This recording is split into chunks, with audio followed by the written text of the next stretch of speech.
Hello everyone, Larry Satchwell here, and it's time for me to plant my tomatoes, and it's an exciting day. The highs have been in the 70s and low 80s lately, but more importantly, it's consistently in the high 50s and low 60s in the evenings, overnight, and that's important. Tomatoes like it hot.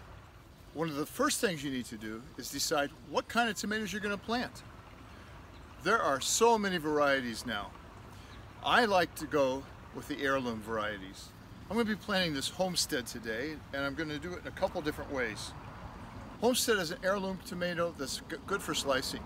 Doesn't have a lot of the disease resistance a lot of the newer varieties have. You might think this plant is a little bit leggy, but that's not going to be a problem. I'm going to show you two different ways to plant these tomatoes for you to get good results. Where you plant your tomatoes is equally as important. They need to get at least 4 to 6 hours of direct sunlight every day. Now I'm planting these in the evening, so they're not in that direct 80-degree sun first thing. I'll come back in the morning and give these another drink of water, but I'm going to take the leaves off the bottom, almost bottom 2/3 of this plant. It's already got a tomato forming, and I'm going to let that form. But this variety is a determinate variety of tomatoes. The determinate variety will only grow to a certain height, and then it will stop growing in height and vines and continue to produce tomatoes. I'm not sure you can see this, but this soil is really full of worms.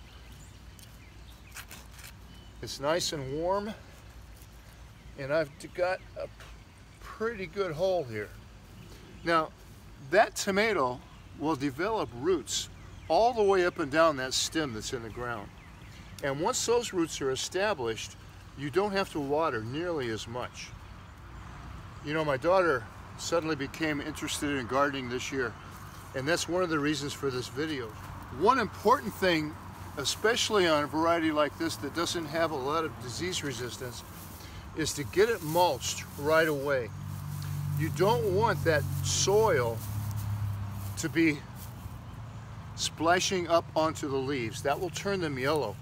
And you can pinch them off as that happens, but it's just as easy to prevent that. So once I've got it in the ground, I'm going to avoid getting any water on the leaves, especially since I'm planting them in the evening, and I'm going to give this a good drink. Nothing special about that water. It looked a little murky because I used a bucket. I'd mix some cement in. Now another method, if I don't have real deep soil like I have here, this is a raised bed because in actuality there's a rock formation about 18, depending on where I'm at in the garden, 18 inches to a foot underneath the surrounding soil. So if I'm in one of those areas where the rocks come up really high, another way to produce a lot of roots is to plant this on its side.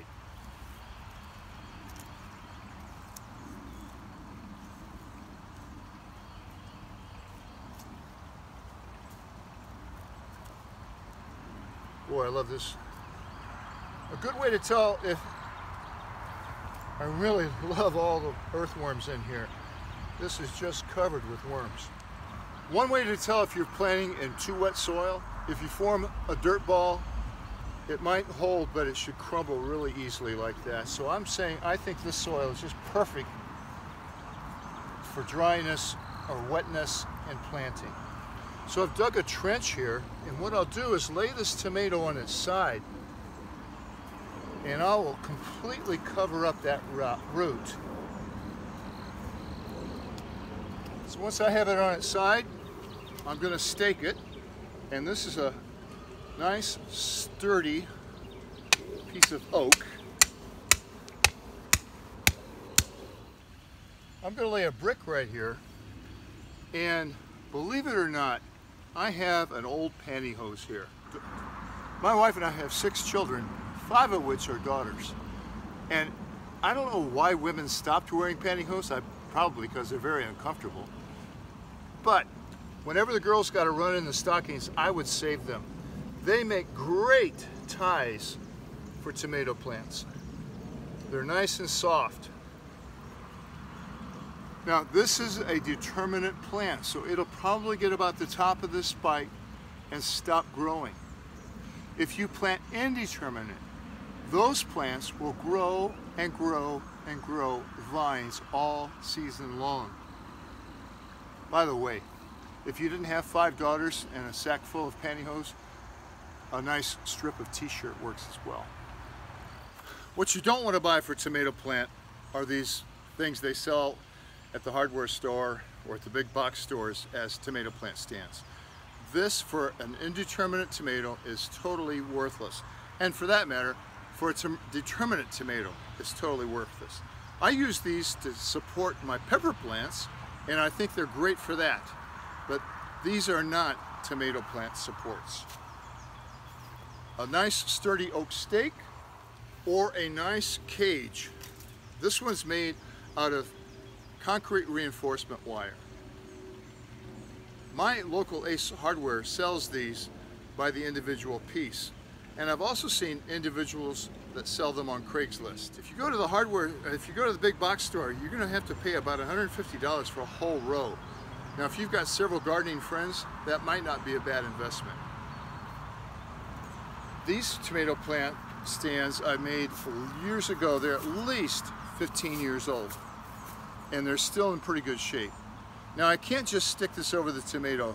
That's not going to work. If I were just to stick this over the tomato, the first big wind that came when this tomato was up would blow it right over. So I'm also going to use some reinforcement from a rebarb and drive that into the ground as far as it will go. There's that rock, about 18 inches deep. I love to use this jute from the dollar store. I've used it for the last several years, and the great thing about it is that it's really strong right now.